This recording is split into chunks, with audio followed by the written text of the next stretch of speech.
মৰমৰ ছাত্ৰ-ছাত্ৰীসকল, আজি আমি তোমালোকৰ অনুশীলনী নম্বৰ 8.1 5 নম্বৰ অংকটো সমাধান কৰিম। আগৰ ভিডিঅ'ৰ জৰিয়তে আমি কি কৰিছিলো 1 পৰা 4 নম্বৰ অংকটো কৰিছিলো অনুশীলনী নম্বৰ 8.1 এতিয়া আমি কুৱেশ্যন নম্বৰ 5 টো সমাধান কৰিম। অতি সহজ পদ্ধতিৰে কৰিম। কুৱেশ্যনটো কি আছে 5000 টকাত কিনা সাইকেল এখন 12% লাভ লৈ বিক্ৰী কৰা হল সাইকেলখনৰ বেচা দাম উলিওৱা। এতিয়া আমাক কি এটো সাইকেলখনৰ বেচা দামটো উলাবলৈ কৈছে। সাইকেলখন লাভ দি বেচিছিলে কিমান পাৰ্সেন্ট লাভ দি বেচিছিলে 12% লাভ দি বেচিছিলে। এতিয়া আমাৰ সমাধান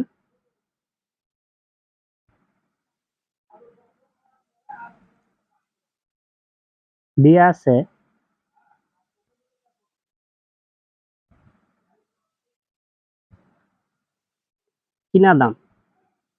কিনা দাম মানে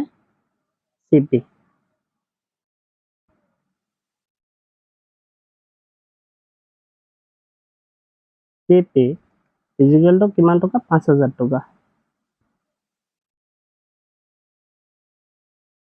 আৰু সাইকেলখন লাভৰ শতাংশ লাভ লৈ বেচিছিলে এটো লাভৰ শতাংশ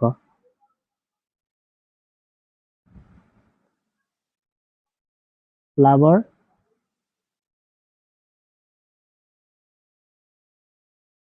শতাংশ কিমান পাৰ্সেন্ট 12% আৰু আমাক কি উলাবলৈ কৈছে বেচা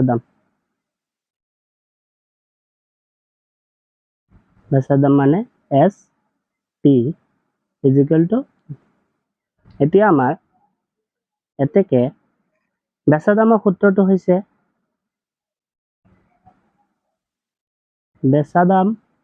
সূত্ৰটো হৈছে ওপৰত 100 প্লাস লাভৰ শতাংশ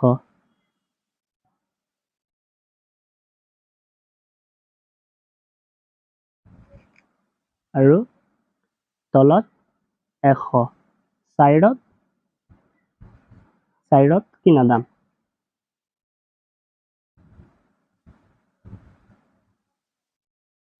কিনা দাম এতিয়া 100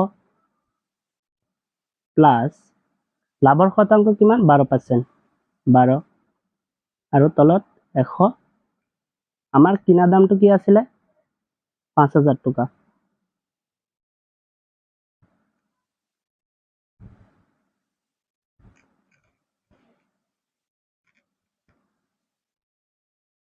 এশ প্লাস 12 112 তলত 100 সাইডত 5000 টকা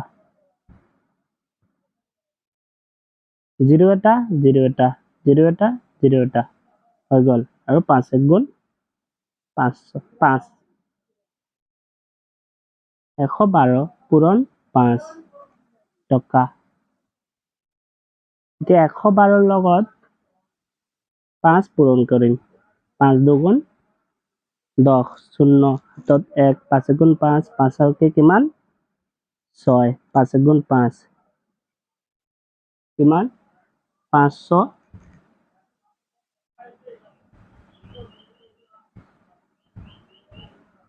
আৰু এটা 0 আছে ইয়াত সৰি ইয়াত 0 এটা আছিলে তেনেহলে ইয়াত এটা 0 5600 টকা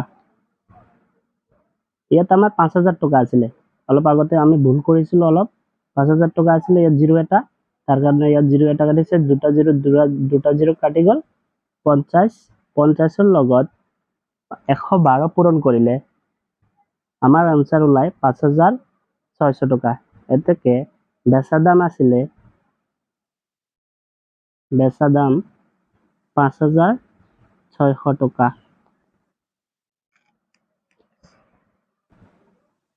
এতিয়া আমি 6 নম্বৰ অংকটো সমাধান কৰিম কোৱেশ্যনত আছে কমলে পানীৰ ফিল্টাৰ এটা 4500 টকাত কিনিছিলে 4500 টকাত আৰু 4230 টকাত বিক্ৰী কৰিলে তেওঁৰ শতকৰা লোকসান কিমান হল প্ৰথমতে আমি এইটো কুৱেশ্যনত লোকসান কিমান হল তেওঁ লোকসানেৰে কৰিহে বেচিছিলে কাৰণ তাৰ 4,500 টকাত কিনা দাম আৰু বেচা দাম আছিলে 4,230 টকা।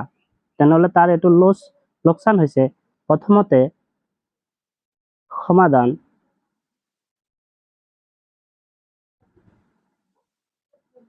সমাধান দি আমি প্ৰথমতে তাৰ লোকচানটো ওলাই ল'ম। কি আছে?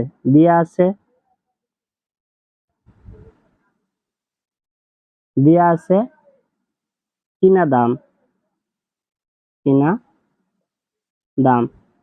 দাম আছিলে 4,500 টকা আৰু আমাৰ বেচিছিলে কমলে কিমান টকা দি বেচিছিলে 4,230 টকা। বেচা দাম 4,230 টকা। এতিয়া আবার এইটো কি লোকসান ওলাম, কিয়নো তাৰ লোকসান কৰিহে বেচিছিলে। এতেকে লোকসানৰ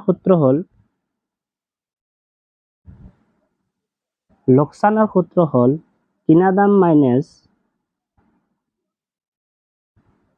মাইনাস বেচা দাম।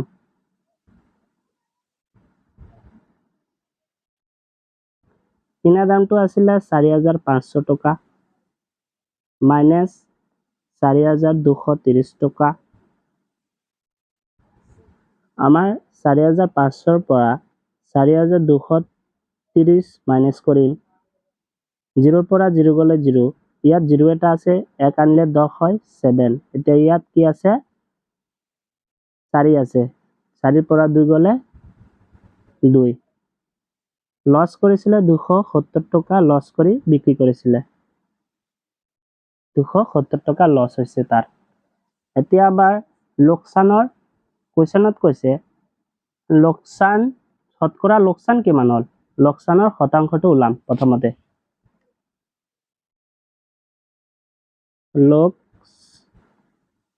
লোকসানৰ শতাংশ সূত্ৰটো হৈছে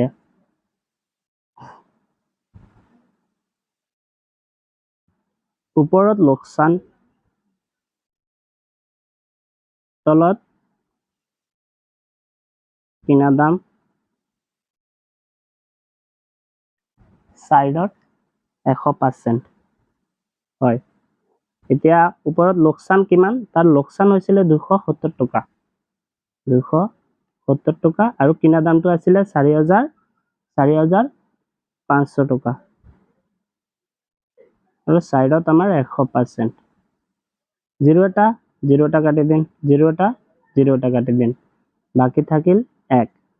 তেনেহলে 270 তলত 45। এতিয়া 45 দি আমি ভাগ কৰিম, 270ক 45 দি ভাগ কৰিম। 45 × 45, 45 2 × 90। এতিয়া চাই লম 45 দি জালে 6 দি 5 6 গুণ কিমান? 30, হাতত 3, 4 24, 24 আর 3 27 ওলাই গল। আমার 6 দি 270ক কাটি দিলো। তেনেহলে এতিয়াত কি 6 দি গল ইজিক্যাল টু 6%। তেওঁ কমলে লোকসানৰ শতাংশ ওলাইছে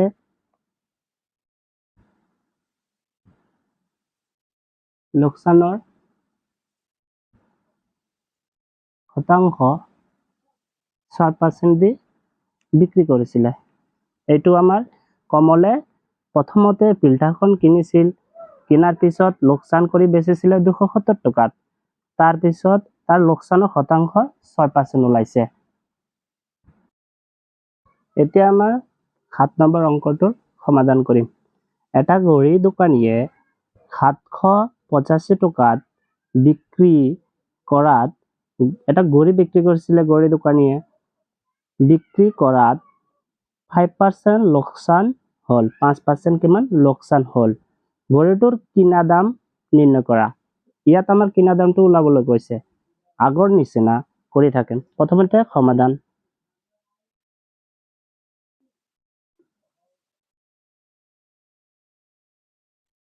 দিয়া আছে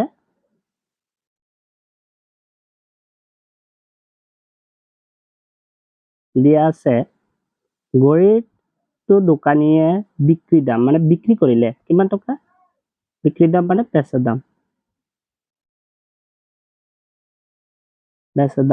SP কিমান টকা 785 টকা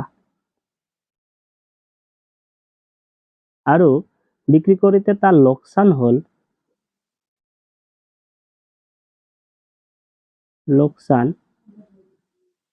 লোকচান হ'ল কিমান পাৰ্চেণ্ট 5%।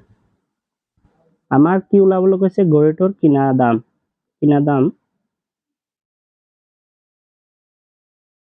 কিনা দাম মানে CP is equal to 9 এতিয়া থেকে আমাৰ কি কিনা দামৰ সূত্ৰটো বহাম কিনা দাম is equal to ওপৰত 100 কাৰণ আমাৰ লোকচান কৰিহে বেচিছিলে তাৰ কাৰণে তলত 100 মাইনাস লোকসানৰ শতাংশ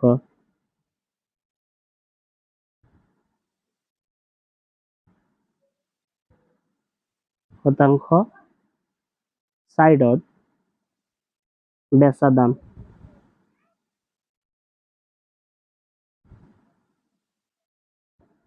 এতিয়া আমাৰ ওপৰত 100 তলত 100 মাইনাস লোকসানৰ শতাংশ কিমান 5 ইনটু বেচা দামটো হবে 785 টকা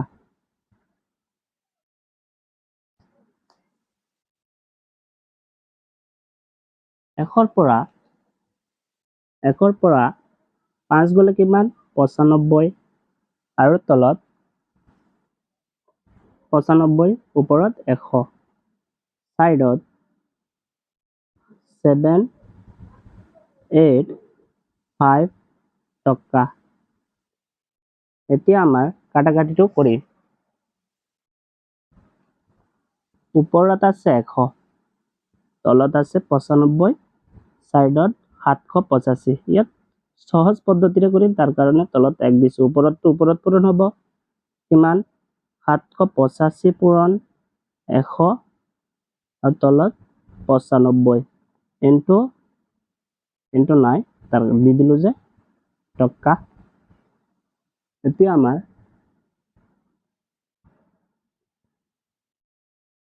এইটো দি এইটো পূৰণ কৰিলে 785 টকাৰ লগত 100 টকা পূৰণ কৰিলে 7 8 5 দুটা শূন্য হ'ব ওপৰত 7 8 5 দুটা শূন্য আৰু 95 এতিয়া 95 দি এইটো আমি ভাগ কৰিম 95 দি ভাগ কৰিলে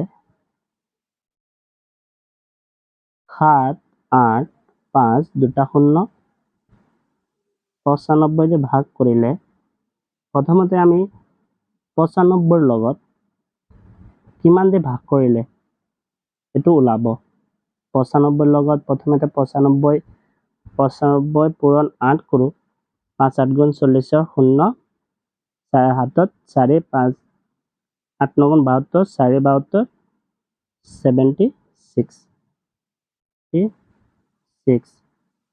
ইয়াত বিয়োগ কৰিলে 5 2 দুটা শূন্য 8 দি কৰিছো এটো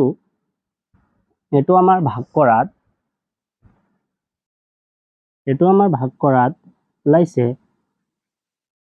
826 টকা পয়েন্ট 315 826 টকা পয়েন্ট 315 826 টকা পয়েন্ট 315 এতিয়া আমাৰ ঘড়ীটোৰ লোকসানৰ কিনা দাম কিমান ঘড়ীটোৰ কিনা দাম 826 টকা পয়েন্ট 315 মৰমৰ ছাত্ৰ ছাত্ৰী এইটোৰ দ্বাৰা আমি এইটো ভিডিঅ 7 লৈকে শেষ কৰিলো তাৰ পিছৰটো তোমালোকে নেক্সট চেপ্টাৰত পাবা